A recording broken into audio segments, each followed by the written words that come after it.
Multivitamin, whey protein, omega 3, vitamin D, pre workout, fat Berners.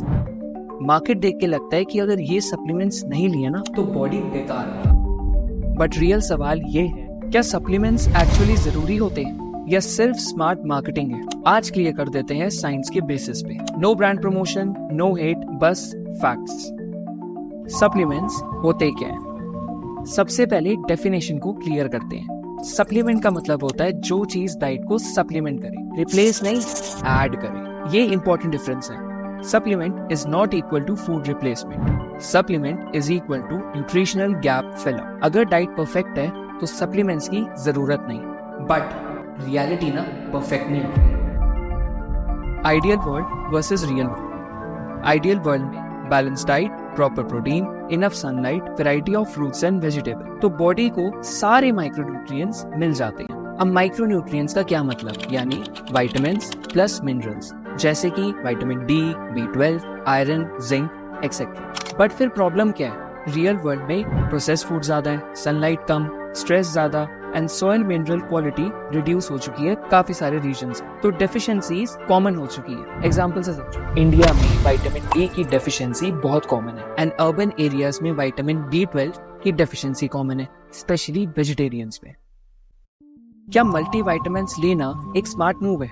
अब ये ना एक कंट्रोवर्शियल चीज है। रिसर्च बोलती है कि हेल्दी एडल्ट्स में रूटीन मल्टीविटामिन लेने से लाइफ स्पैन सिग्निफिकेंटली इंक्रीज होती है। ऐसा स्ट्रॉन्ग एविडेंस नहीं है। मतलब अगर तुम ऑलरेडी हेल्दी हो और बैलेंस डाइट ले रहे हो तो मल्टीविटामिन लेना मैंडेटरी नहीं है, लेकिन अगर डेफिशिएंसी है तो सप्लीमेंट लेना हेल्पफुल माना जाता है।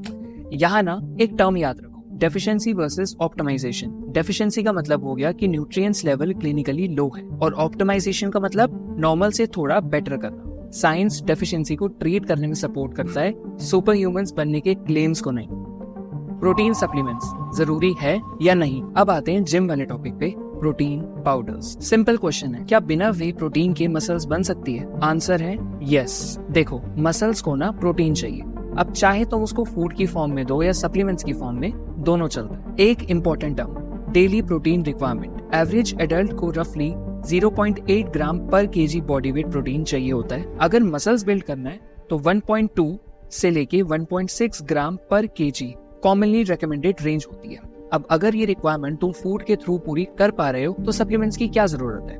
बट अगर ये रिक्वायरमेंट पूरी नहीं हो पा रही तो प्रोटीन पाउडर्स सबसे कन्वीनियंट है। Vitamin D real case.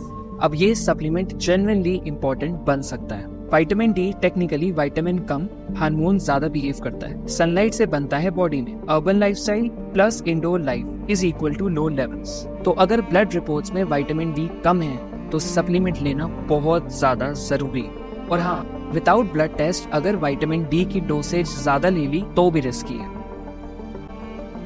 Omega 3, creatine and other supplements. Short and clear breakdown. Omega 3 heart health और इन्फ्लेमेशन के लिए हेल्पफुल हो सकता है अगर डाइट में फैटी फिश या सीड्स कम है। क्रिएटिन मोस्ट रिसर्च सप्लीमेंट्स में से एक माना जाता है, स्ट्रेंथ और परफॉर्मेंस इंप्रूव करता है। हेल्दी एडल्ट्स में जनरली सेफ माना जाता है रिकमेंडेड डोज पे। और fat Berners mostly caffeine and marketing. इस दुनिया में ऐसी कोई पिल नहीं है जो तुम्हें बिना कैलोरी कंट्रोल के पतला कर दे। इस पूरी इंडस्ट्री का सच क्या है? सप्लीमेंट्स इंडस्ट्री ना बिलियंस में है।